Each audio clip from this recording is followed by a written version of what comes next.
Savitri silks చేనేత వస్త్రాల అద్భుత ప్రపంచం. సంప్రదాయం స్టైల్ ఒకే చోట.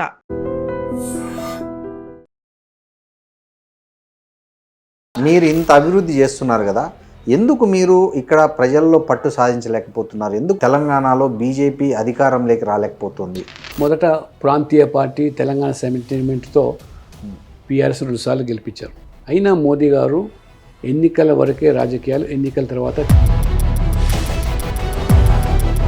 కాబట్టి ఇవాళ ప్రజలు ఖచ్చితంగా ఆలోచన చేస్తున్నారు. వచ్చే ఎన్నికల్లో ఖచ్చితంగా ఇది కాంగ్రెస్ పార్టీ చివరి ముఖ్యమంత్రి రేవంత్ రెడ్డి కాబోతున్నాడు. మీరు రాసి పెట్టుకోండి.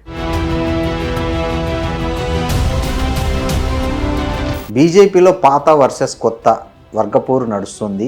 ఎగ్జాంపుల్, ఈటల రాజేందర్నే ఎదగనీయకుండా అడుగడుగున అడ్డుపడుతున్నారు. ఆయనకు చివరి నిమిషంలో అధ్యక్షుడు అవుతాడని అందరూ ఊహించినా కూడా ఆయన కాకుండా అన్ఎక్స్పెక్టెడ్గా రామచంద్రరావు తెరపైకి వచ్చారు. దీని వెనక కృషి చేసిన వాళ్ళల్లో ఆ నలుగురు అని ఒక పేరు ఉంది. దీనికి మీరేమంటారు? ఇది వాస్తవం కాదు, మీడియాలో వచ్చేటువంటి వార్తలు మాత్రమే. ఇవాళ వాస్తవంగా బీజేపీలో మేము అనుకుంటే కాదు, ఇవాళ పార్టీ అనుకుంటే అవుతుంది. పార్టీకి నియమం నిబంధనలు ఉన్నాయి. తెలంగాణలో ఓవైసీ మీద బీజేపీ ఎవరున్న అధ్యక్షులుగా తీవ్రమైన విమర్శలు చేస్తారు. కానీ జాతీయ స్థాయిలో చూస్తే అనేక మంది ప్రతిపక్ష నాయకుల మీద సిబిఐ కానీ ఈడీ కానీ కేసులు అయినాయి, రైడ్స్ జరిగాయి. బట్ అసదుద్దీన్ మీద ఇప్పటి వరకు ఈగ వాల్లేదు. ఏంటి, అసదుద్దీన్ అంత స్వచ్ఛమైన రాజకీయాన్ని నడుపుతున్నాడా? తప్పకుండా ఆ ఆరోపణలు కనుక వచ్చినట్టయితే దానికి చట్టపరంగా చేసే కార్యక్రమాలు ఉన్నాయి.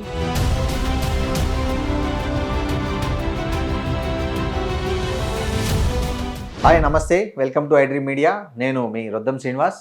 ఇవాల్టి మన స్పెషల్ గెస్ట్ ఎవరో కాదు, తెలంగాణలో సీనియర్ బీజేపీ నాయకులు, రాజ్యసభ సభ్యులు, పార్లమెంటరీ అత్యున్నత స్థాయి కమిటీలో వన్ ఆఫ్ ద మెంబర్, అదేవిధంగా ఓబీసీ జాతీయ మోర్చా అధ్యక్షులు, ఈ డీలిమిటేషన్కు సంబంధించిన కమిటీలో కూడా చాలా ముఖ్య భూమిక నిర్వహిస్తున్న డాక్టర్ కె లక్ష్మణ్ గారు మనతో ఉన్నారు. ఆయన లక్ష్మణ్ గారు అంటే వివాదరహితుడు. ఆయన పైన ఇప్పటి వరకు దాదాపు అవినీతి ఆరోపణలు కూడా ఎలాంటివి లేని ఒక పాలిటిక్స్లో ఉన్నటువంటి అరుదైన వ్యక్తుల్లో లక్ష్మణ్ గారు కూడా ఒకరు. అలాంటి లక్ష్మణ్ గారు ఉన్నారు, మాట్లాడదాం. నమస్తే సార్. నమస్తే శ్రీనివాస్. సార్, ఏం సార్ ఈ మధ్య రాజ్యసభలో బాగా గలం వినిపించారు, చాలా విషయాలను ప్రస్తావించారు. ఫస్ట్ ఆఫ్ ఆల్, అందులో మీరు వినిపించిన వాటిలో ఈ కేంద్ర ఓబీసీ జాబితాలో 27 కులాలను చేర్చాలని అన్నారు తెలంగాణ నుంచి. ఏంటి సార్ ఆ కులాలు అంటే, ఏం జరుగుతుంది ఆ కులాలకి? వాస్తవంగా మీరు చెప్పినట్టుగా పార్టీ మనకు ఒక మంచి అవకాశం ఇచ్చింది. గతంలో నేను ఎమ్మెల్యేగా ఉన్నప్పటికీ అతిపెద్ద రాష్ట్రం ఏంటి ఉత్తరప్రదేశ్ నుంచి నా మీద నమ్మకంతో మోదీ గారు రాజ్యసభకు పంపిస్తే పార్టీ విధానపరమైన నిర్ణయాలు కానివ్వండి, ప్రజలకు సంబంధించిన అంశాలు కానివ్వండి, నరేంద్ర మోడీ గారి ప్రభుత్వ పనితీరు మీద ఖచ్చితంగా పార్లమెంటును ఒక వేదికగా తీసుకొని మాట్లాడాల్సిన బాధ్యత నా మీద ఉంటుంది. కాబట్టి అవకాశం వచ్చినప్పుడల్లా కూడా నేను అనేక సమస్యలను మరి ప్రస్తావిస్తున్నాను. ప్రభుత్వము అదే రకంగా ప్రతిపక్షాలు చేసేటువంటి మరి విమర్శల మీద కూడా ఎదురుదాడి రాజకీయంగా చేస్తూ మరి ఈరోజు పార్లమెంట్లో గత 2.5 సంవత్సరాలుగా మరి క్రియాశీలకమైన పాత్ర పోషిస్తున్నాను. మొన్న మీరు చెప్పినట్టుగా ఓబీసీ ఏదైతే కులాలు కొన్ని రాష్ట్రాల్లో ఆ రాష్ట్ర జాబితాలో బీసీలుగా కొనసాగుతున్నారు. కేంద్రం యొక్క జాబితాలో వారు బీసీలుగా ఇంకా గుర్తింపు పొందకపోవడం వల్ల కేంద్ర ప్రభుత్వ పరిధిలో ఉన్నటువంటి విద్యా సంస్థలు లేదా ప్రభుత్వ సంస్థలు వాటిలో అవకాశాలు కోల్పోతున్నారు. ఇవాళ 27% రిజర్వేషన్లు కేంద్ర ప్రభుత్వం మరి విద్యా ఉద్యోగాలు ఇవ్వడం జరిగింది. వాటిని పొందలేకపోతున్నాం. ఆ రాష్ట్రాలన్నీ కూడా మరి ఈ మధ్యకాలంలోనే మన తెలంగాణలో 27 కులాలు, ఆంధ్రప్రదేశ్లో 5 కులాలు, మిగతా రాష్ట్రాల్లో 1-2 కులాలు, అవన్నీ కూడా మరి ప్రభుత్వాలు సిఫార్సు చేశాయి. నేషనల్ లెవెల్ ఉన్నటువంటి బీసీ కమిషన్ కూడా పబ్లిక్ హియరింగ్స్ టేకప్ చేసి వాటన్నీ కూడా మరి పరిగణలోకి తీసుకొని కేంద్రానికి సిఫార్సు చేయడం జరిగింది. అందుకనే నేను కేంద్ర ప్రభుత్వం కూడా సానుకూలంగా దాని మీద స్పందించి ఆలోచన చేసి తగు నిర్ణయం తీసుకొని కేంద్ర జాబితాలో వరకు పొందుపరిచినట్టయితే కేంద్ర ప్రభుత్వం యొక్క అవకాశాలు పొందేదానికి ఆస్కారం ఉందని చెప్పి నేను 0 అవర్లో ప్రస్తావించాను. తప్పకుండా మోదీ గారి ప్రభుత్వం ఇవాళ వాస్తవంగా బీసీలకు ఏమైనా న్యాయం జరుగుతుందంటే మోదీ గారు వచ్చిన తర్వాతనే. ఇవాళ నేషనల్ బ్యాక్వర్డ్ క్లాస్ కమిషన్కు ఇవాళ రాజ్యాంగ హోదా కల్పించి బీసీల హక్కులను పర్యవేక్షించడానికి, బీసీల మరి వారి అధికారాలను రాజ్యాంగపరంగా దక్కలేనటువంటి అన్నీ కూడా మరి సమీక్షించడానికి బీసీ కమిషన్కు అంతకుముందు కోరలేని కమిషన్ ఉండే, ఇప్పుడు రాజ్యాంగ హోదా ఇచ్చారు. మోదీ గారు వచ్చిన తర్వాతనే కేంద్రంలో మంత్రివర్గంలో 27 మందికి ఓబీసీలకు వాళ్ళకు స్థానం కల్పించి వాళ్ళ గౌరవాన్ని పెంచాడు. ఆ రకంగా ప్రధానమంత్రి విశ్వకర్మ, ప్రధానమంత్రి మత్స్య సంపద యోజన ఇలాంటి కార్యక్రమాలు కూడా, పథకాలు కూడా గ్రామాల్లో ఉండేటువంటి ఏ పేద కుల వృత్తుల మీద ఆధారపడి జీవించే వర్గాలు, నేత, గీత, మత్స్య, కమ్మరి, కుమ్మరి, వడ్రంగి, చాకలి, మంగలి, ఈ వర్గాలకు కూడా మరి పథకాలు ప్రవేశపెట్టి ఆదుకుంటున్న వ్యక్తి నరేంద్ర మోడీ గారు. సార్, ఒకవైపు మీరు కొన్ని కులాలని బీసీ జాబితాలో చేర్చాలంటున్నారు, ఇంకోవైపు మీరు అదే బీసీ జాబితాలో ఉన్నటువంటి మైనార్టీ ఏదైతే ముస్లిం మైనార్టీలను దాని నుంచి తొలగించాలి అని అంటున్నారు. దీన్ని ఎలా అర్థం చేసుకోవాలి? అంటే వాస్తవంగా ఈ మధ్య కాలంలో కొన్ని రాష్ట్రాలు, ముఖ్యంగా కాంగ్రెస్ పాలిత రాష్ట్రాలు, కొన్ని ప్రాంతీయ పార్టీలు ఓటు బ్యాంకు రాజకీయాల్లో భాగంగా ముస్లింలందరినీ కూడా బీసీ జాబితాలో చేర్పిస్తూ ఆ బీసీ ముస్లింలు అనే నెపంతో ప్రత్యేక రిజర్వేషన్లు వాళ్ళు కల్పించడం. అంటే వాస్తవంగా ముస్లింలలో ఉన్నటువంటి పసిమందాలు ఎవరైతే సామాజికంగా ఆర్థికంగా వెనుకబడ్డ వర్గాల్లో ఈ పాటికే మండల్ కమిషన్ సిఫార్సు కానివ్వండి, లేదా కొన్ని రాష్ట్రాల్లో ఈ పాటికే కొన్ని సంవత్సరాలుగా అందులో బీసీలుగా చలామణి అవుతున్నారు, వాళ్ళు ఆ యొక్క రిజర్వేషన్లు కూడా పొందుతారు. కానీ ఇప్పుడు మరి ముస్లింలలో ఉన్నటువంటి మరి పెద్ద కులాలు కానివ్వండి, ఆర్థికంగా కానివ్వండి, సామాజికంగా మరి వాళ్ళందరినీ కూడా మొత్తం ఇవాళ కేరళలో 100% ముస్లిం అందరూ బీసీలు అని చెప్పి వారికి రిజర్వేషన్స్ ఇస్తున్నారు. తమిళనాడులో 95% ముస్లిం సమాజాన్ని మరి అందులో కలిపి వారికి రిజర్వేషన్లు ఇస్తూ ఉన్నారు. బెంగాల్లో 97% ముస్లింలందరూ 97% జనాభాలో బీసీలు అని చెప్పి వాళ్ళకి ప్రత్యేకంగా 4%, 3%. మన ఉమ్మడి ఆంధ్రప్రదేశ్లో కూడా రాజశేఖర రెడ్డి గారు, మీకు తెలుసు, ఉమ్మడి ఆంధ్రప్రదేశ్లో బీసీ జాబితాలో కొన్ని కులాలు ఈ పాటికే కొనసాగుతున్నాయి. అది బి గ్రూప్లో ఇవాళ ఏవైతే కొన్ని కులాలు ఉన్నాయో మేదరవన్నీ కులాలు. అది కాకుండా రాజశేఖర రెడ్డి గారు వచ్చి 17 కులాలు ఉన్నాయి, ఇవి ముస్లింలు, వీళ్ళంతా కూడా బీసీలు అని చెప్పి వాళ్ళను ప్రత్యేకంగా మొదట 5% రిజర్వేషన్ ఇస్తే హైకోర్టు కొట్టేసింది. 4% ముస్లిం బీసీలు అని చెప్పి ఇస్తే ఆంధ్రప్రదేశ్ హైకోర్టు కొట్టేసింది. ఇప్పుడు సుప్రీంకోర్టు ఆశ్రయించారు, కేసు అక్కడ కొనసాగుతుంది. అంటే ఇవాళ హైదరాబాద్లో ముస్లింలు జనరల్ సీట్లలో, మైనార్టీ కమిషన్లలో మైనార్టీలుగా, మళ్ళీ బీసీలుగా, ఈ రకంగా ఎంతవరకు సమాజం అసలు బీసీలు అనేటువంటి ఈ యొక్క పేద వర్గాలు, ఇంతకుముందు చెప్పిన కులాలు, వాళ్ళు నష్టపోతున్నారు.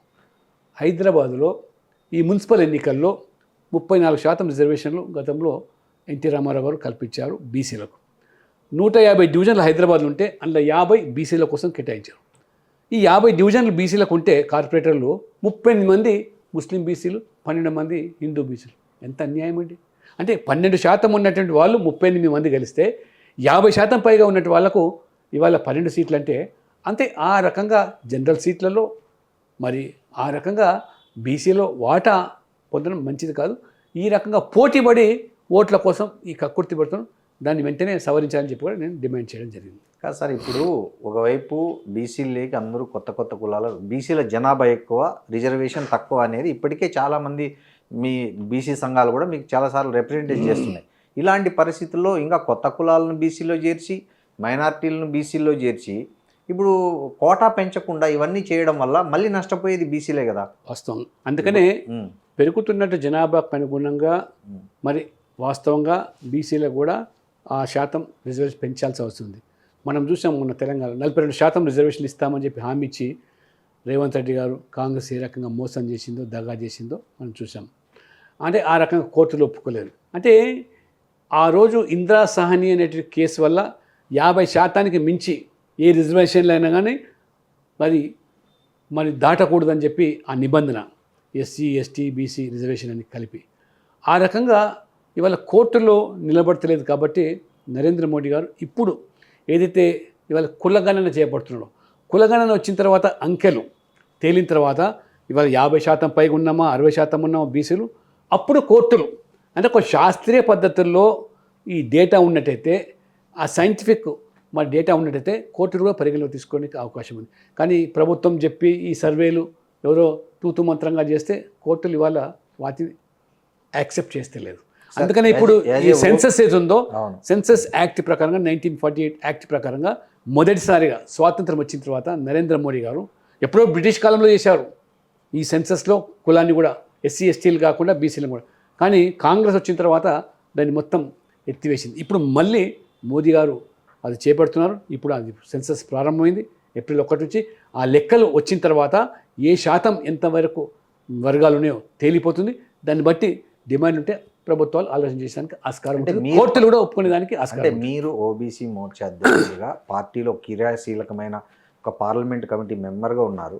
బీసీలో రిజర్వేషన్ పెంచే అంశం మీద ఏమైనా మీరు ప్రపోజ్ చేశారా? ఎందుకంటే ఇప్పుడు బీసీలకు రిజర్వేషన్లు చాలా అంటే ఓసీలతో సమానమైనవి చాలా వాటిలో. ఇప్పుడు 10% ఈడబ్ల్యూఎస్ పెట్టింది మీ ప్రభుత్వం, బీజేపీ ప్రభుత్వం. ఇంకోవైపు మైనార్టీలు చేరారు. ఇప్పుడు మీరు అనుకున్నట్లు కొత్త కులాలన్నీ చేరినాయి అనుకోండి, అసలు అప్పుడు ఆ రిజర్వేషన్కి అర్థం లేకుండా పోయే పరిస్థితి ఉంది కదా. సో దీన్ని ఎంత శాతానికి పెంచాలని మీరు ఒక ఓబీసీ మోర్చా జాతీయ అధ్యక్షుడిగా బీసీ వర్గానికి ప్రాతినిధ్యం వహిస్తున్న వ్యక్తిగా మీరు ఎంత ఎంత ఉంటే బెటర్ అని ప్రపోజ్ చేయదలుచు? కొన్ని రాష్ట్రాల్లో వాళ్ళ జనాభాని బట్టి కొన్ని 14-11 రిజర్వేషన్లు ఉంటే పెరిగిన జనాభాను దృష్టిలో పెట్టుకుని ఆ రాష్ట్రాల ద్వారా కొన్ని బీజేపీ పాలిత రాష్ట్రాల్లో 27% పెంచడం జరిగింది. ఇప్పుడు మీరు చెప్పినట్టుగా పెరగాలనేటువంటి డిమాండ్ ఉన్నది, పెంచాలనే ఆలోచన మాకు ఉంది. కానీ కోర్టులో కొట్టివేయకుండా ఉండాలంటేనే ఈ సెన్సస్ ద్వారా వచ్చేటువంటి ఈ వివరాలే అది ప్రామాణికంగా కాబోతుంది. కాబట్టి దానికే వ్యాలిడిటీ ఉంటుంది. జ్యుడిషియల్ స్క్రూటీలో కూడా నిలబడే అవకాశం ఉంటుంది. కాబట్టి ఆ 50% అనే సీలింగ్ భవిష్యత్తులో ఉండేదానికి కూడా ఆస్కారం ఉండదు. కాబట్టి ఈ సెన్సస్ అనేది దానికి పార్లమెంట్లో అమెండ్మెంట్ చేస్తే సరిపోతుంది కదా సార్? అంటే లేదు, ఇప్పుడు ఈ సెన్సస్ జరగాలి. ఏదైనా సెన్సస్ లెక్క. ఇప్పుడు బీసీలు 50% ఉంటుంది, లెక్కలు కావాలి కదా. 60% లెక్కలు చూపించాలి కదా. మీరు చెప్పే కాకి లెక్కలు సరిపోవు కదా. ఇప్పుడు కేంద్ర పరిధిలోనే ఈ సెన్సస్ ఏదైతే ఉందో ఆ సెన్సస్ యాక్ట్ ప్రకారంగా హోంశాఖ ఆధ్వర్యంలో జరగాలి. అది మ్యాండేటరీ, ఖచ్చితంగా అది జరుపుతున్నారు. కాబట్టి 1 సంవత్సరంలో తేలిపోతుంది. దాన్ని బట్టి వివరాలను బట్టి తప్పకుండా విధానపరమైన నిర్ణయాలు తీసుకోవడానికి అది దోహదపడుతుంది. సార్ ఇంకోటి, 1 నేషన్ 1 ఎలక్షన్ దాని మీద సంబంధించి మాట్లాడితే మీరు డీలిమిటేషన్ దీంట్లో కూడా చాలా చురుకైన పాత్ర పోషిస్తున్న వ్యక్తిగా ఉన్నారు. ఎప్పటి లోపల ఈ డీలిమిటేషన్ ప్రక్రియ పూర్తి కావచ్చు? వచ్చే ఎన్నికలు అంటే 2029లో జరిగే ఎన్నికలు కొత్త డీలిమిటేషన్, అంత లోపల డీలిమిటేషన్ కొత్త నియోజకవర్గాలు ఏర్పడతాయా లేకపోతే పాత నియోజకవర్గాలతోనే రాబోయే ఎన్నికలు జరుగుతాయా? మీరు మంచి ప్రశ్న వేశారు. ఈ డీలిమిటేషన్ ప్రక్రియ అనేది పెరుగుతున్న జనాభాకు అనుగుణంగా ప్రజా ప్రాతినిధ్యం కూడా పెరగాలి. ఇవాళ యునైటెడ్ కింగ్డమ్లో 70,000 మంది జనాభాకు ఒక ఎంపీ అక్కడ కొనసాగుతున్నారు. అమెరికాలో దాదాపు 6 నుంచి 7 లక్షల మంది మరి జనాభాకు ఓటర్లకు ఒక ఎంపీగా ఉన్నారు సార్. ఇవాళ భారతదేశంలో 50 సంవత్సరాల నుంచి జనాభా పెరుగుతూనే పోతుంది, ఓటర్ల సంఖ్య పెరుగుతున్నది. ఎంత వ్యత్యాసం అంటే ఒక ఎంపీ 30 లక్షల ఓట్లు, ఒక ఎంపీ 6-7 లక్షల ఓట్లు. ఇంత వ్యత్యాసం అది సమంజసం కాదు. పైపెచ్చు పెరిగిన జనాభాకు అనుగుణంగా కూడా ప్రజాప్రతినిధులు పెరగడం వల్ల జవాబుదారీతనం పెరుగుతుంది, పరిపాలన సౌలభ్యం పెరుగుతుంది, ప్రజలకు కూడా అందుబాటులో ఉండేదానికి ఆస్కారం ఉంటుంది. ఇది మరి ఆ రకమైనటువంటి పరిస్థితి ప్రజాస్వామ్య ప్రక్రియలో ఒక భాగం. అది 50 సంవత్సరాలుగా జరగలేదు. ఇప్పుడు మరి జరగాలని కృత నిశ్చయంతో మోదీ గారి ప్రభుత్వం చేపట్టాలని ఆలోచన చేస్తుంది. అందులో భాగంగానే మొదట ఈ డీలిమిటేషన్ ప్రక్రియ ప్రారంభిస్తామని, ఇది జనాభాకు అనుగుణంగా చేపట్టాలి. ఆ జనాభాకు అనుగుణంగా చేపడితే జనాభా నియంత్రణ చేసినటువంటి దక్షిణాది రాష్ట్రాలకు నష్టం జరుగుతుంది. జనాభా నియంత్రణ పాటించిన వరకు జనాభా పెరిగింది కాబట్టి అక్కడ మళ్ళీ ఆ వ్యత్యాసం పెరిగిపోతుంది, సీట్ల సంఖ్య పెరిగిపోతుంది. దానివల్ల దక్షిణాది వాళ్ళకు అన్యాయం జరుగుతుందనేది వాదన తెర మీదకి వచ్చింది. కానీ మోదీ గారు ఏ ప్రాంతానికి అన్యాయం జరగకుండా ప్రస్తుతం ఉన్నటువంటి సీట్ల నిష్పత్తికి అనుగుణంగానే మేము పెంపుదల చేస్తామని చెప్పి ఒకవైపు ప్రధానమంత్రి నరేంద్ర మోడీ గారు, మరోవైపు అమిత్ షా కూడా స్పష్టం చేయడం జరిగింది.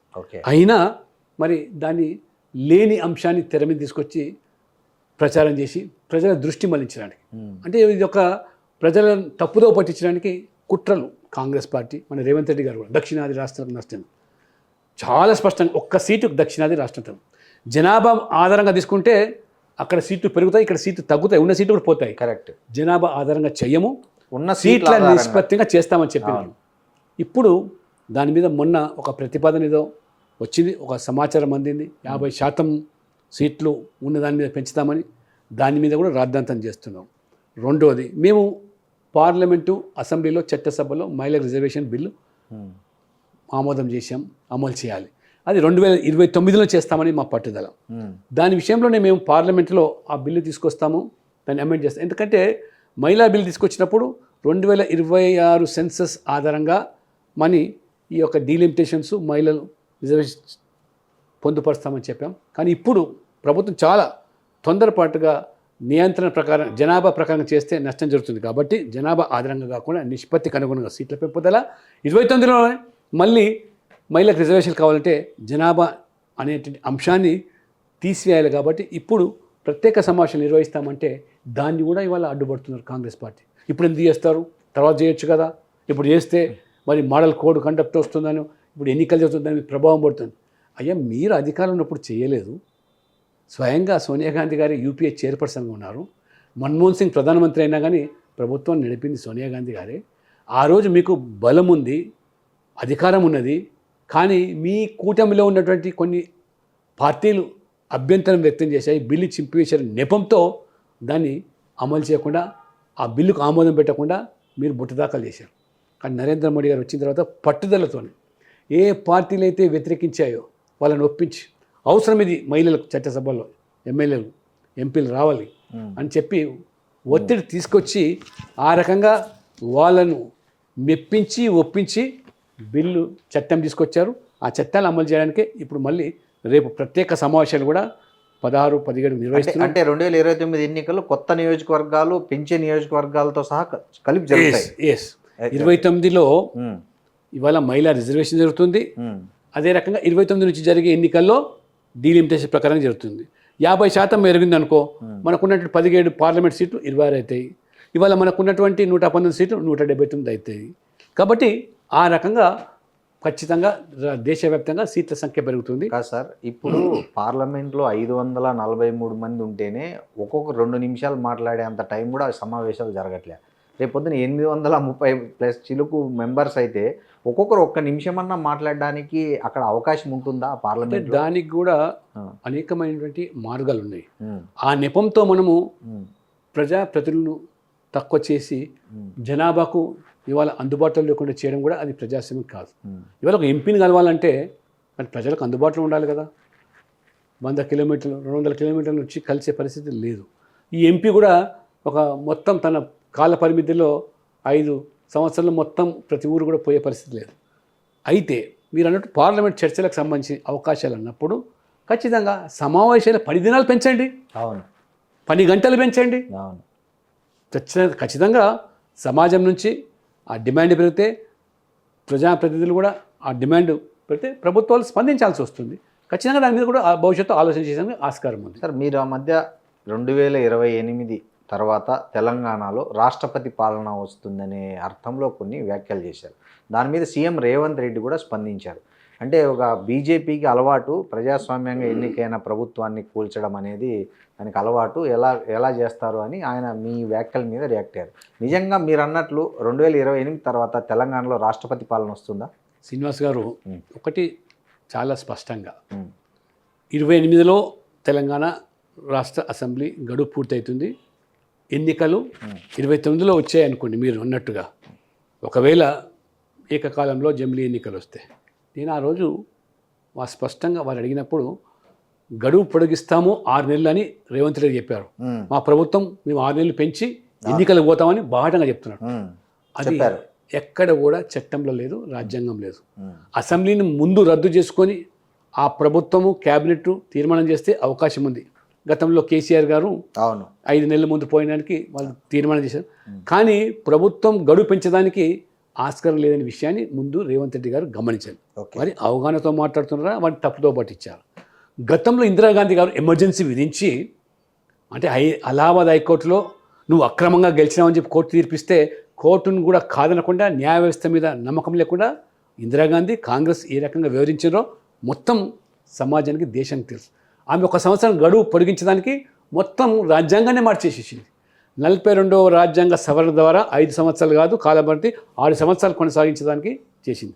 కానీ తర్వాత ప్రభుత్వం జనతా పార్టీ ప్రభుత్వం వచ్చిన తర్వాత ఈ రకంగా గడువు పెంచుకోవడానికి డాక్టర్ బాబాసాహెబ్ అంబేద్కర్ కాల వ్యవధి రాజ్యాంగ వ్యవధి సూచించో దానికి అనుగుణంగా జరగాలని చెప్పి మళ్ళీ దాన్ని చట్టాన్ని సవరణ చేసి 5 సంవత్సరాలకు మించి మరి ఏ ప్రభుత్వం కానీ కొనసాగడానికి ఏ అసెంబ్లీ కొనసాగడానికి వీలేదని చట్టం చేశాం.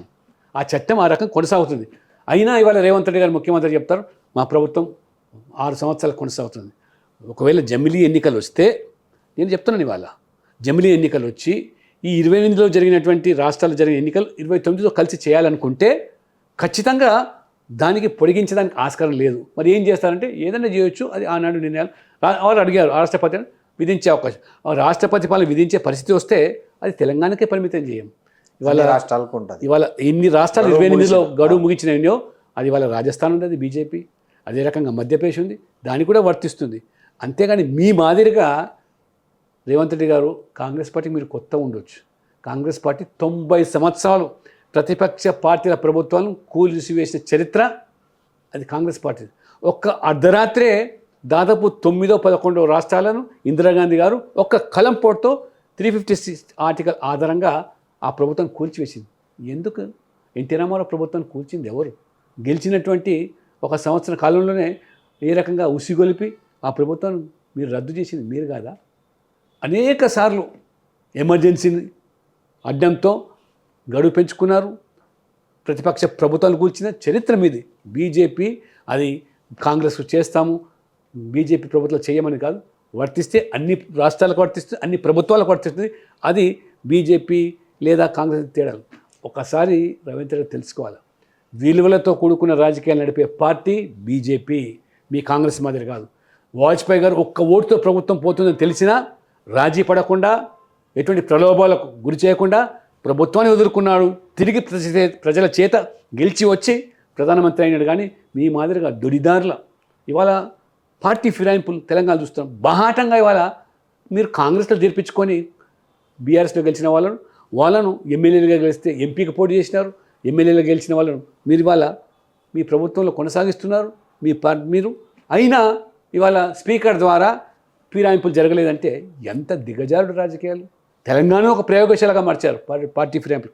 ఆనాడు బీఆర్ఎస్ అదే పంతా చేసింది, ఇవాళ మీరు అది చేస్తున్నారు. కాబట్టి మీకు ఆలోచన ఉంది కానీ బీజేపీకి అటువంటి ఆలోచన లేదు. సరే, ఇంకోటి రేవంత్ రెడ్డి కానీ కాంగ్రెస్ నేతలు కానీ విమర్శించేది ఏంటంటే బీజేపీ నాయకులకి తెలంగాణ ప్రయోజనాల కంటే కేంద్ర ప్రభుత్వ ప్రయోజనాలే ముఖ్యము. ఎందుకంటే విభజన హామీలు ఏవి కానీ కాజీపేట కోచ్ ఫ్యాక్టరీ కానీ బయారం గనుల గురించి కానీ ఎక్కడ వాళ్ళు మాట్లాడరు, అవి సాధించడానికి ఏమి చేయరు. కానీ ఇక్కడ ప్రభుత్వాన్ని ఎప్పుడు విమర్శిస్తుంటారు అనే ఒక విమర్శ చేస్తుంటారు. దీనికి మీ సమాధానం ఏంటి? కాంగ్రెస్ నాయకులు ఆడలేక మధ్యలో ఓడు అన్నట్టు. మీరు ఇచ్చిన హామీలు గ్యారెంటీ అమలు చేయలేక వాళ్ళ కేంద్రం మీద నరేంద్ర మోడీ ప్రభుత్వం మీద నెపం నెట్టే ప్రయత్నాలు చేస్తారు. నేను ఒకటే శ్రీనివాస్ గారు మీ ద్వారా ఒకటి మీ సూటిగా జవాబు చెప్పానండి. ఉమ్మడి ఆంధ్రప్రదేశ్లో కేంద్రంలో యూపీఏ ప్రభుత్వం, రాష్ట్రంలో కాంగ్రెస్ ప్రభుత్వం ఎన్ని నిధులు ఇచ్చారు? చర్చకు సిద్ధమా? ఏ శాఖకి ఎన్ని ఇవాళ మేము ఎన్ని ఇచ్చాం 10 సంవత్సరాల్లో బేరేజ్ వేసుకుందామా? ఒక్క ఉదాహరణ చెప్తాను నేను. రైల్వే శాఖ ఉమ్మడి ఆంధ్రప్రదేశ్కు మీరు 886 కోట్లు ఇస్తే మొత్తం ఉమ్మడి ఆంధ్రప్రదేశ్కు ఇవాళ మోదీ గారి ప్రభుత్వం ఒక ఆంధ్రప్రదేశ్కే 10,000 కోట్లు, ఇవాళ తెలంగాణకు దాదాపు 7,500 కోట్లు రైల్వేకి ఇచ్చింది. ఇంత వ్యత్యాసం. ఈ 10 సంవత్సరాలు 12 లక్షల కోట్ల నిధులు ఇచ్చాం. ఇవాళ మీరు చెప్పినట్టుగా ఇవాళ హన్మకొండకు రైల్వే వ్యాగన్ ఫ్యాక్టరీ, మూతబడ్డటువంటి ఎరువుల కర్మాగారం మీ సాయంలో ఇవాళ 6,000 కోట్లు పెట్టి ఇవాళ నిర్మాణం చేసి దాన్ని తెరిపించాం. ఒక ఐఐటి, ఇవాళ ఎయిమ్స్ బీబీనగర్లో మేము ఇచ్చాం. మీరు 60 సంవత్సరాలు రాష్ట్రాన్ని దేశాన్ని పాలించారు, ఒక ఎయిమ్స్ ఇవ్వలేకపోయినారు. ఇవాళ గిరిజన యూనివర్సిటీ, ఇవాళ సమ్మక్క సారక్క గిరిజనుల ఆరాధ్య దైవం పేరు మీద ట్రైబల్ యూనివర్సిటీ ఇచ్చింది మేము. ఈ రకంగా చెప్పుకుంటూ పోతే చాంతాడంతున్నది. ఇవాళ అంతెందుకు, ఇవాళ మెదక్ నుంచి ఆ రోజు ఇందిరాగాంధీ దేశంలో ఎక్కడ పోటీ చేసినా గెలవలేమంటే మెదక్ వెనుకబడ్డ ప్రాంతం. ఆ రోజు మెదక్ ప్రజలను మభ్యపెట్టి ఇందిరాగాంధీ గెలిస్తే ప్రధానమంత్రి అవుతారు, మెదక్ను ఉద్ధరిస్తారని చెప్పి గెలిపిస్తే మీరు కనీసం ఒక మెదక్ రైల్వే స్టేషన్ ఇవ్వలేదు, ఒక Siddipet railway station, Komaravelli railway station. కానీ అదే మోదీ గారు ఇవాళ వచ్చిన తర్వాత మొదటిసారిగా ఇవాళ మెదక్ రైల్వే స్టేషన్ వచ్చింది, సిద్దిపేట రైల్వే స్టేషన్ వచ్చింది, కొమరవెల్లి రైల్వే స్టేషన్. ఇవాళ కేంద్ర ప్రభుత్వం మొన్న బడ్జెట్లో హై స్పీడ్ రైల్స్ మొత్తం 7 దేశంలో ప్రవేశపెడితే 3 Telangana, Hyderabad to Bengaluru, Hyderabad to Chennai, Hyderabad to Pune. ఇవాళ మేము ఇచ్చినాం. ఇవాళ ఈ రకంగా మీరు ఇంత అభివృద్ధి చేస్తున్నారు కదా, ఎందుకు మీరు ఇక్కడ ప్రజల్లో పట్టు సాధించలేకపోతున్నారు? ఎందుకు తెలంగాణలో బీజేపీ అధికారంలోకి రాలేకపోతుంది? మీరంతా ఇంతమంది ఉన్నారు, కేంద్ర మంత్రులు ఉన్నారు, రాజ్యసభ సభ్యులు ఉన్నారు, మీరు చెప్తున్న ఇంత నిధుల ప్రవాహం ఇంత ఉంది అంటున్నారు. ఎక్కడ మీరు అధికారం తెచ్చుకోవడంలో విఫలమవుతున్నారు అనిపిస్తుంది? అంటే విఫలమని కాదు, కానీ ప్రజలు మొదట ప్రాంతీయ పార్టీ తెలంగాణ సెంటిమెంట్తో PRS 2 సార్లు గెలిపించారు. అయినా మోదీ గారు ఎన్నికల వరకే రాజకీయాలు, ఎన్నికల తర్వాత టీమ్ ఇండియాగా పనిచేయాలి, అన్ని రాష్ట్రాలకు సమానమే, అన్ని వర్గాలు సమానమే, సబ్కా సాత్ సబ్కా వికాస్ అని మోదీ గారు ఒక ఆలోచన. దానికి అనుగుణంగానే ఇవాళ దాని ప్రభావమే కదా మొన్న 8 మంది పార్లమెంట్ సభ్యులు గెలిచారు, 35% ఓట్లు వచ్చాయి. కాంగ్రెస్ పార్టీ అధికారంలో ఉన్నా గెలిచిన 5 మాసాలకే ఆ స్థాయికి దిగిపోయింది. కానీ జూబ్లీ హిల్స్లో డిబేట్ సార్, ఎమ్మెల్సీ ఎన్నికలు జరిగినాయి, గ్రాడ్యుయేట్స్, టీచర్స్. కాంగ్రెస్ గెలవలేదే, బీఆర్ఎస్ పోటీ కూడా చేయలేదే, గెలిచింది 2 సీట్లు ఎమ్మెల్సీ బీజేపీ. ఇవాళ అడ్రస్ గల్లంతైంది బీఆర్ఎస్. జూబ్లీ హిల్స్ అంటారా, అక్కడ ఉన్నటువంటి పరిస్థితి మనకు చూస్తాం, అక్కడ మైనార్టీ ఓట్లు ఉన్న పరిస్థితి మనం చూసాం. రేపు 29లో మీరు రాసి పెట్టుకోండి, రేపు తెలంగాణలో జరిగే అసెంబ్లీ ఎన్నికల్లో బీజేపీ ప్రభుత్వం డబుల్ ఇంజిన్ సర్కార్ రావడం ఖాయము. నరేంద్ర మోడీ గారి యొక్క మరి పనితీరుకు ఇక్కడ తెలంగాణ ప్రజలు కూడా ఆ తరహా అభివృద్ధి కావాలి, మరి గుజరాత్ తరహా, యూపీ తరహా, లేదా మధ్యప్రదేశ్, రాజస్థాన్ తరహా పలాన్ మాకు కావాలి. ఇవాళ మొత్తం తెలంగాణ సంపదను దోపిడీ చేస్తున్నారు, మూటలు ఢిల్లీకి మోస్తున్నారు, తెలంగాణను కొల్లగొడుతున్నారు. ఆనాడు బీఆర్ఎస్ కుటుంబం చేస్తే ఇప్పుడు ఈరోజు కాంగ్రెస్ ఢిల్లీలో ఉన్న కుటుంబం కోసం చేస్తున్నారు. కానీ తెలంగాణ సంపద కాపాడబడాలన్నా, ప్రభుత్వ భూములు ఇవాళ భవిష్యత్తు తరాలకు అందాలన్నా ఇవాళ బీజేపీ రావాలి, మోదీ కావాలని తెలంగాణ ప్రజలు కోరుకుంటున్నారు. ఖచ్చితంగా మేము కూడా రాబో రోజుల్లో మోదీ యొక్క ప్రభుత్వం విధానాలు, పనితీరు, అభివృద్ధి ప్లస్ ఈ కాంగ్రెస్ యొక్క వైఫల్యాలు, మీరు ఇచ్చిన హామీలు ఎక్కడ పోయింది ఏంటి? ఇవాళ మీరు ప్రతి మహిళకు 2500 ఉన్నారు, టకాటక్ టకాటక్ టకాటక్ ఇస్తామని రాహుల్ గాంధీ చెప్పారు, ఎక్కడ పోయింది? ఈ చిక్కడపల్లికి అశోక్ నగర్లో లైబ్రరీకి వచ్చి రాహుల్ గాంధీ మొదటి సంవత్సరం 2 లక్షల ప్రభుత్వ ఉద్యోగాలు ఇస్తామన్నారు. నిరుద్యోగులు పత్తాలేరు, రాహుల్ గాంధీ పత్తాలేరు, రేవంత్ రెడ్డి లేడు. చిక్కడపల్లి లైబ్రరీకి మీరు నిరుద్యోగ భృతి 4000 ఇస్తామన్నారు, పత్తాలేరు. పెళ్లి చేసుకునే అమ్మాయిలకు తులం బంగారం ఇస్తామన్నారు, ఎక్కడ పోయింది? స్కూటీ అన్నారు, పత్తాలేదు. ఇవన్నీ కూడా ఇవాళ ప్రజలు గమనిస్తున్నారు. సరైన సమయంలో కర్రు కాల్చి వాత పెట్టడానికి సిద్ధంగా ఉన్నారు. ఉద్యోగాలు లేవు, నియామకాలు లేవు. ఇవాళ జాబ్ క్యాలెండర్ అన్నారు, బీసీలకు బీసీ సప్లాన్ అన్నారు, కామన్ డిక్లరేషన్ అన్నారు, 20,000 కోట్ల బడ్జెట్ అన్నారు. 3 బడ్జెట్లు పెట్టారు, ఒక్క సంవత్సరమైన 20,000 కోట్లు పెట్టారా? ఈ మోసం దగా ప్రజలు చూస్తలేరా, గమనిస్తలేరా? ఖచ్చితంగా మహిళలు, యువకులు, రైతు భరోసా 15,000 అన్నావు, ఎక్కడ పోయింది? కాబట్టి ఇవాళ ప్రజలు ఖచ్చితంగా ఆలోచన చేస్తున్నారు. వచ్చే ఎన్నికల్లో ఖచ్చితంగా ఇది కాంగ్రెస్ పార్టీ చివరి ముఖ్యమంత్రి రేవంత్ రెడ్డి కాబోతున్నాడు, మీరు రాసి పెట్టుకోండి. సార్, ఇప్పుడు 2029లో బీజేపీ తెలంగాణలో ఒంటరిగా పోటీ చేస్తుందా, లేకపోతే ఏవైనా పార్టీలు కలిసి పొత్తు పెట్టుకొని పోటీ చేయబోతుందా? మేము ఒంటరిగా పోటీ చేస్తాం, ఒంటరిగానే పోతామనేది ప్రజలు కోరుకుంటున్నారు. ప్రజల ఆకాంక్షలకు అనుగుణంగా, ఆలోచనకు అనుగుణంగా బీజేపీ కాషాయ జెండా తెలంగాణలో రావాలి. గుజరాత్, ఉత్తరప్రదేశ్, వెనుకబడ్డట్టు ఉత్తరప్రదేశ్ ఇవాళ యోగి గారి నేతృత్వంలో ఏ రకమైన అభివృద్ధి ఇవాళ విదేశీ పెట్టుబడులు ఏ రకంగా వస్తున్నాయి. బీమారు రాజ్యం అన్నారు, అటువంటిది వాళ్ళ అభివృద్ధిలో దూసుకుపోతుంది.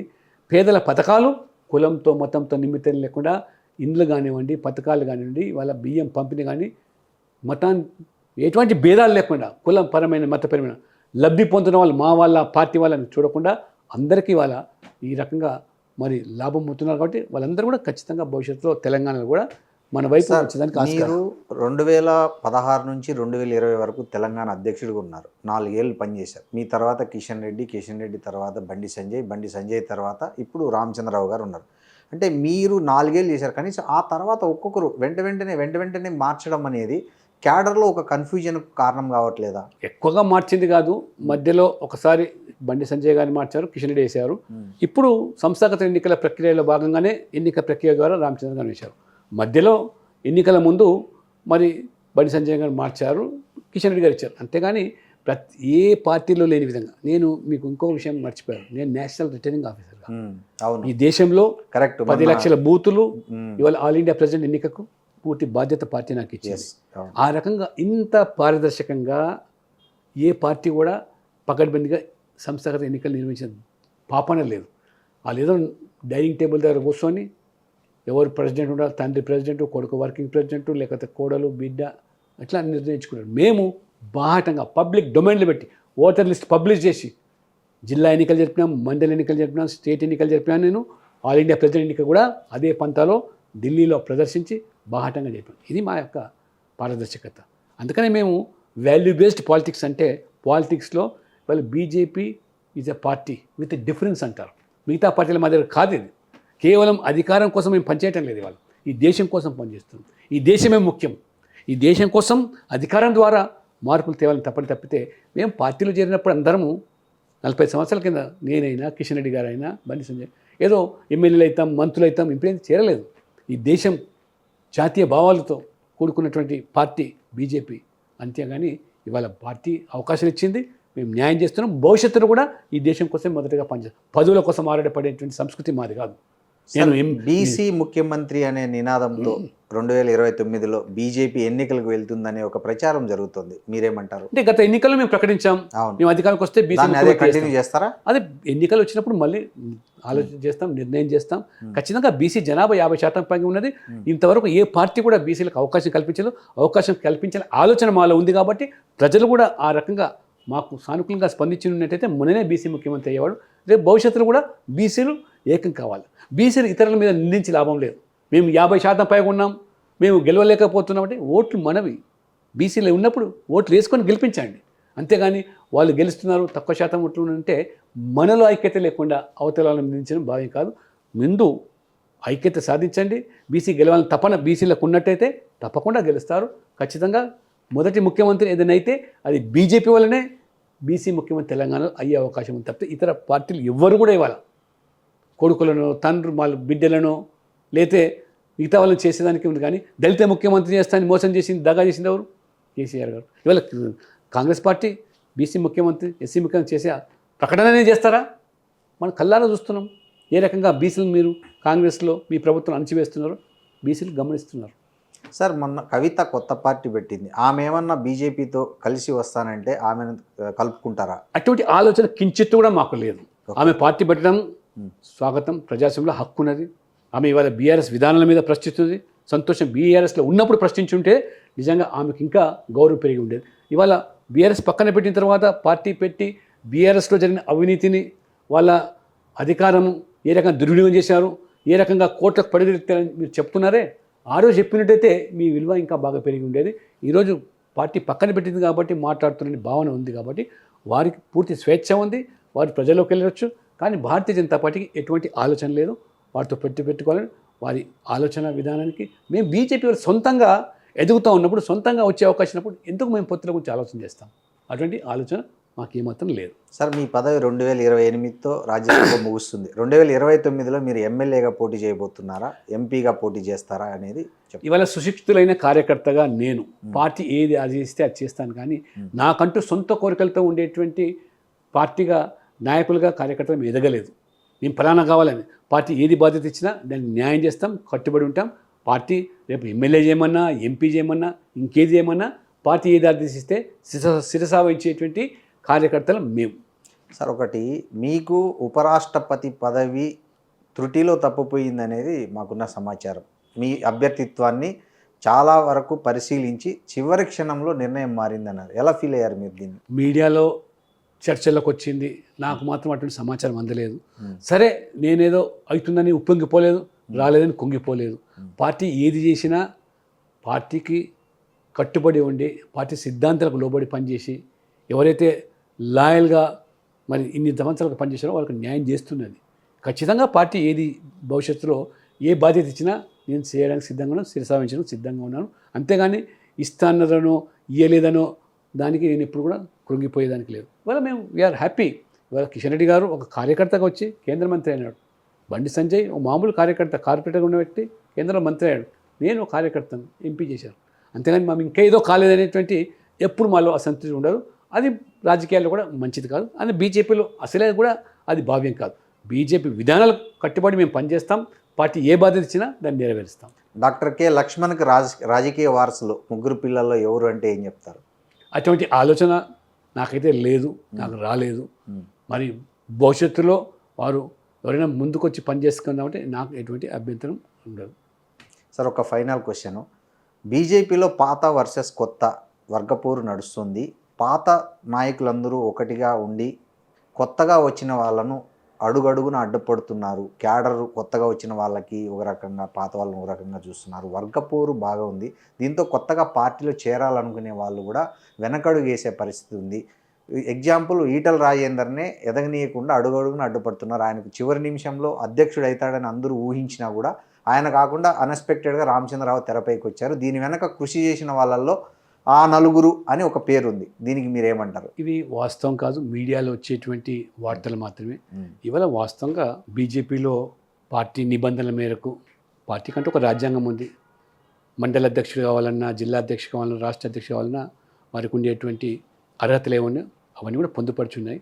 అంతేగాని ప్రచారంలో మీడియాలో ఎవరో ఏదో అవుతారని వాళ్ళు వాస్తవంగా కొత్త పాత అంటున్నారు. మీరు ఒకసారి చూడండి, ఇవాళ దాదాపు 8 మంది ఎమ్మెల్యేలు మా పార్టీ నుంచి గెలిచినారు. అంత దాదాపు కొత్త వాళ్ళే కదా. ఇవాళ ఎంపీలలో కూడా కిషన్ రెడ్డి, బండి సంజయ్ తప్పితే కొత్త వాళ్ళకు మేము అవకాశాలు ఇచ్చాం కదా. ఎంపీలు పాత వాళ్ళు చాలామంది ఉన్నారు, చాలామంది కూడా కష్టపడ్డారు. వాళ్ళు కాదని వాళ్ళకి గుర్తింపు గౌరవించాము. పార్టీలోకి వచ్చారు కాబట్టి, పార్టీ మీద నమ్మకంతో వచ్చారు కాబట్టి, వాళ్ళ పార్టీలు వదులుకొని ఇచ్చారు కాబట్టి, ఇక్కడ పార్టీ విధానాలకు, మోదీ గారి నాయకత్వం పట్ల ఆకర్షితులై పనిచేయాలని వచ్చిన కాబట్టి పనిచేయడానికి అవకాశం ఇచ్చాం. వచ్చిన వాళ్ళకు జాతీయ కార్యవర్గ సభ్యులు ఇచ్చాం. ఇవాళ వివేక్ వెంకటస్వామికి నేషనల్ ఎగ్జిక్యూటివ్ మెంబర్ ఇచ్చాం.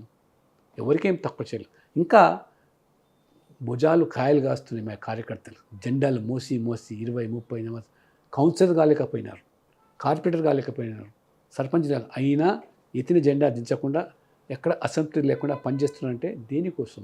సిద్ధాంతాల కోసం, దేశం కోసం. అంతేగాని పాత కొత్త అనేది లేదు. అటువంటివన్నీ కూడా మీడియాలో వస్తున్న వార్తలే. కానీ వారు అధ్యక్షుడు అవుతారని కాలేదనేటువంటి ఆవేదన అనేది మేము మీడియాలో చూస్తుంది. కానీ మేము అనుకుంటే కాదు, ఇవాళ పార్టీ అనుకుంటే అవుతుంది. పార్టీకి కూడా నియమం, నిబంధనలు ఉన్నాయి. అన్ని కోణాల నుంచి ఆలోచించే పార్టీ నిర్ణయం చేస్తుంది. పార్టీ కార్యకర్తలు కూడా ఆలోచిస్తుంది. అందరికీ గౌరవిస్తున్నాం. పాత కొత్త కలయికతో, సమన్వయంతోనే రేపు రాష్ట్రంలో ఖచ్చితంగా అధికారంలో రావనే లక్ష్యంతోనే ఇవాళ జాతీయ పార్టీ కానీ మేము కానీ పనిచేస్తాం. స్థానిక సంస్థల ఎన్నికల్లో తెలంగాణలో పెద్దగా ప్రభావం చూపించలేకపోయింది బీజేపీ. వచ్చే జీహెచ్ఎంసీ ఎన్నికల్లో ఏం ఎక్స్పెక్ట్ చేయొచ్చు బీజేపీ నుంచి? ఎందుకంటే గత జీహెచ్ఎంసీ ఎన్నికల్లో దాదాపు బీజేపీ ఇంకా పవర్లోకి వచ్చేసింది అన్నట్లుగా జనం ఆదరించారు బీజేపీని. ఈ వచ్చే ఎన్నికల్లో బీజేపీ పరిస్థితి ఏంటి? ఉన్న సీట్లనైనా నిలుపుకునే పరిస్థితి ఉందా? అంటే ఒకటి, మీరు ఇంతకుముందు అడిగిన ప్రశ్నకు, మా సిస్టంలో ప్రెసిడెంట్ మాత్రమే ఓల్ అండ్ సోల్ కాదు. ఓకే, ప్రెసిడెంట్ సెంట్రిక్ మాత్రమే. అంటే టీమ్ డిసైడ్స్, ప్రెసిడెంట్ ప్రిసైడ్స్ అంటాం. ఓకే, అందరం సమన్వయంతో ప్రెసిడెంట్ ఉన్నటువంటి సిస్టమ్ అటువంటి ఆ సిస్టమ్ పనిచేసుకుంటూ పోతుంది. దానికి నాయకత్వం వస్తుంది. కాబట్టి వ్యక్తులు కాదు ప్రెసిడెంట్ ముఖ్యం. వ్యక్తి వల్లనే పార్టీలో ఏదో బ్రహ్మాండమైన మార్పులు వస్తాయనేది మా ఆలోచన విధానం కాదు. ఆయన సిస్టమ్ ప్రకారంగా పనిచేసుకుపోతుంటాడు. ఆర్గనైజేషన్ స్ట్రెంగ్తెన్ చేయడం. మీరు స్థానిక సంస్థల ఎన్నికలు అన్నారు. మేము మొదటిసారిగా ఇవాళ కరీంనగర్ మేయర్ సాధించాం. ఒక చరిత్ర, ఫస్ట్ టైం. ఆ రకంగా అనుకున్న మేరకు రాకపోయినా కానీ కొత్త కొత్త ప్రాంతాల్లో కూడా మేము గెలిచి వచ్చాం. అంతకుముందు కూడా గెలవలేదు కాదు, చాలా చోట్ల గెలిచాం. మేము ఆదిలాబాద్లో గెలిచాం, అంతకుముందు నిజామాబాద్ మేయర్ గెలిచాం, మేము సంగారెడ్డిలో మున్సిపల్ చైర్మన్ గెలిచాం, నల్గొండలో మున్సిపల్ చైర్మన్. పరిస్థితులు బట్టి అధికారాలు, పార్టీలు విధానాల వల్ల అక్కడక్కడ ఖచ్చితంగా హైదరాబాదు లక్ష్యంగా, హైదరాబాద్ బీజేపీ గెలుస్తుందనే కుట్రపూరితంగా రేవంత్ రెడ్డి గారు హైదరాబాద్ను 3 ముక్కలు చేశాడు. తలాతో లేకుండా ఎక్కడో మల్లికార్జుగిరి అంటాడు, సైబరాబాద్ అంటాడు, హైదరాబాద్ అంటాడు. అంటే ఇది కేవలం మజ్లిస్కి మెయిల్ చేయడానికి చేసినటువంటి ఈ డివిజన్ తప్పితే ఇతరత్ర కాదు. అయినా మేము మాకున్నటువంటి బలం ఇవాళ హైదరాబాద్లో ఖచ్చితంగా మేము కైవసం చేసుకుంటాం. 3 కార్పొరేషన్లో కూడా మేము ఆధిక్యత సంపాదిస్తాం. మేయర్ సాధించడానికే మా ప్రయత్నాలు జరుగుతున్నాయి. ఎప్పుడు ఎన్నికలు జరిగినా దానికోసం మా పార్టీ యంత్రాంగం మాత్రం సిద్ధంగా ఉన్నది. ఖచ్చితంగా గోల్కొండ కిల మీద కాషాయ జెండా ఎగరవేయడమే లక్ష్యంతో మా పార్టీ కార్యకర్తలు ఇవాళ పనిచేస్తాం. సార్, ఇప్పుడు ఇక్కడ తెలంగాణలో ఓవైసీ మీద బీజేపీ ఎవరున్న అధ్యక్షులుగా తీవ్రమైన విమర్శలు చేస్తారు. కానీ జాతీయ స్థాయిలో చూస్తే అనేక మంది ప్రతిపక్ష నాయకుల మీద సిబిఐ కానీ ఈడీ కానీ కేసులు అయినాయి, రైడ్స్ జరిగాయి. బట్ అసదుద్దీన్ మీద ఇప్పటి వరకు ఈగ వాల్లేదు. ఏంటి అసదుద్దీన్ అంత స్వచ్ఛమైన రాజకీయాన్ని నడుపుతున్నాడా, లేకపోతే మోడీకి బీ టీమ్గా పనిచేస్తున్నాడా అనే ఒక కామెంట్లు ఈ మధ్య బాగా వినపడుతున్నాయి. దీన్ని మీరు ఎలా చూస్తారు?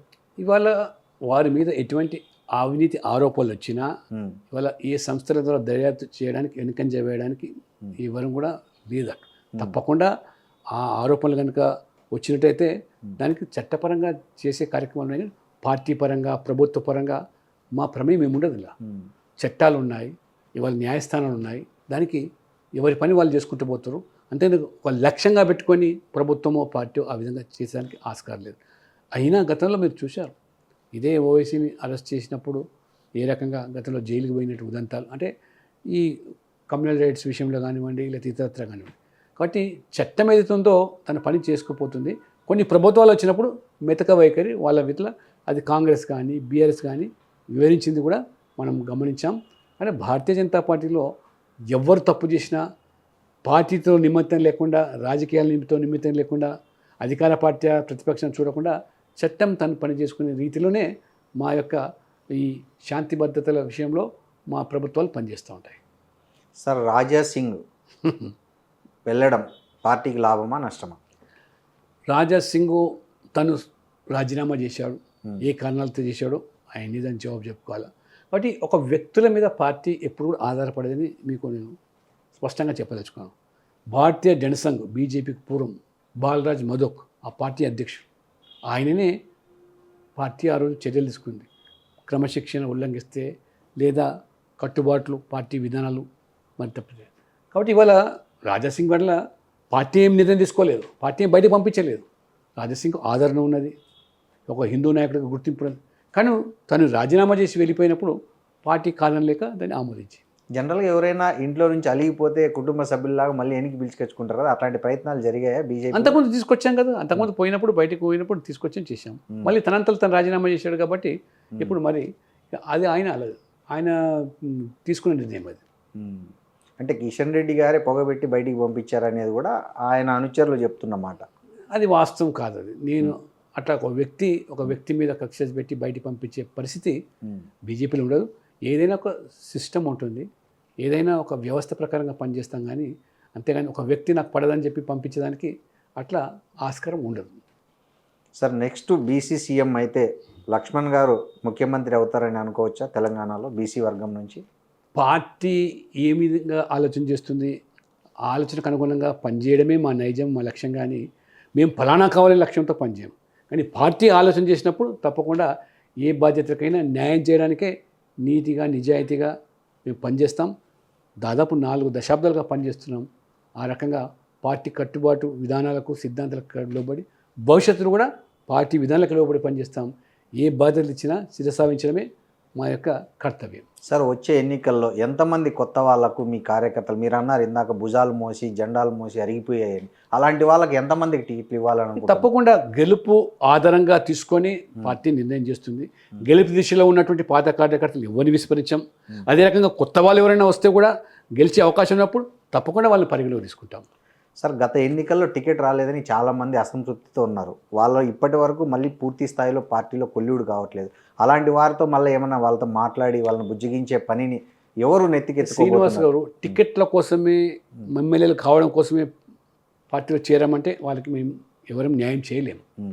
వారు ఒక ఉద్దేశంతో వచ్చినప్పుడు ఆ ఉద్దేశం నెరవేరకపోతే ఉండనప్పుడు దానికి మేము న్యాయం చేయలేము. కాబట్టి పార్టీ కట్టుబడి పనిచేసి పార్టీ విస్తరణ కోసం, పార్టీ గెలుపు కోసం పనిచేస్తే ఈ రోజు కాకపోయినా రేపు అవకాశం వస్తుంది. లక్ష్యం ఉండొచ్చు మీకు, ఆ లక్ష్యం తప్పని అంటలేదు. కానీ ఆ లక్ష్యాన్ని చేరుకునే దానికి పార్టీ నిర్ణయాలు కట్టుబడి ఉండి పోవాలి తప్పితే మాకు పార్టీ ఏదో చేయలేదని చెప్పి మీరు పార్టీ వదిలిపోతే పార్టీ దానికి ఎవరు కూడా ఏమీ చేయలేరు. సార్, నెక్స్ట్ కేరళ, తమిళనాడు ఎన్నికల్లో బీజేపీ ప్రభావం ఏంటి, ఎంత అవకాశం ఉంది? ఈ 5 రాష్ట్రాల్లో జరిగే ఎన్నికల్లో బీజేపీకి అనుకూలమైన ఫలితాలు వస్తాయి. ఎక్కడ కూడా తగ్గే అవకాశం లేదు. ప్రభుత్వాలు ఖచ్చితంగా ఉన్న చోట ప్రభుత్వాలు నిలబెడతాం. కొత్తగా ప్రభుత్వాలు వచ్చే చోట వచ్చే అవకాశాలు ఉన్నాయి. మా అన్ని 5 రాష్ట్రాలు కూడా బీజేపీ బలం పుంజుకుంటుంది, సానుకూలమైనటువంటి వాతావరణమే నెలకొంది. నేను రేపు తమిళనాడు వెళ్తున్నారు, ఆ తర్వాత మళ్ళీ మిగతా రాష్ట్రాలు కూడా ప్రచార నిమిత్తం వెళ్తున్నాను. ఖచ్చితంగా ఇవాళ ఉన్నటువంటి వాతావరణం, నేను మొన్న పార్లమెంట్ బోర్డు సమావేశంలో జరిగినప్పుడు చర్చల్లో కూడా 5 రాష్ట్రాల్లో మాకున్నటువంటి సమాచారం భారతీయ జనతా పార్టీ చాలా దూసుకుపోతుంది. తమిళనాడులో టీవీకే పార్టీ పెట్టడం అనేది బీజేపీకి అడ్వాంటేజ్ అవుతుందంటారా? ఏ పార్టీ వల్ల మాకు లాభమో నష్టమో అని మేము బేరీజ్ వేసుకోము. మేము ఖచ్చితంగా ఉన్న ప్రభుత్వం వాళ్ళ అవినీతి మీద, వాళ్ళ యొక్క కుటుంబ పాలన మీద, ఏ రకంగా తమిళనాడు ప్రజలు పట్టి పీడిస్తున్న సమస్యల మీద పోరు సల్పుతూ ఎదుగుతున్నాం. అంతకుముందు ఓట్ల శాతం ఎంత ఉందో ఆ ఓట్ల శాతాన్ని రెట్టింపు చేసుకున్నాం. కేరళలో కూడా మొదటిసారి మేము మా ఎంపీని గెలిపించుకున్నాం. ఇవాళ కేరళలో కూడా ఖచ్చితంగా రేపు ఎమ్మెల్యేలు గెలుస్తారు. మా యొక్క బలం కూడా పెరుగుతుంది. ప్రజలు ప్రత్యేకంగా అన్ని రాష్ట్రాల్లోనే బీజేపీ వైపు చూస్తారు. Thank you sir. Thank you sir. And for more videos, Please subscribe to iDream. Please subscribe to iDream. Please subscribe iDream. And please subscribe to iDream. For more videos, subscribe to iDream. please like, share and subscribe to the channel. Congratulations, iDream. Subscribe to iDream. Subscribe to iDream. So subscribe to iDream Media. iDream की iDream team अंदर की huge congratulations. Please subscribe iDream Media. Please subscribe to iDream. Subscribe iDream. Please subscribe to iDream. iDream అంటే నా కళల ఛానల్ను subscribe చేసుకున్న నోరు తిరుగుతలేదు, మీరైతే గంట గుర్తు కొట్టండి. For more such videos, please subscribe to iDream. Subscribe to iDream. Please subscribe to iDream. Please subscribe iDream Media. Please do subscribe to iDream. Please subscribe to iDream Media. For best entertainment and information, please subscribe iDream. And don't forget to subscribe to iDream.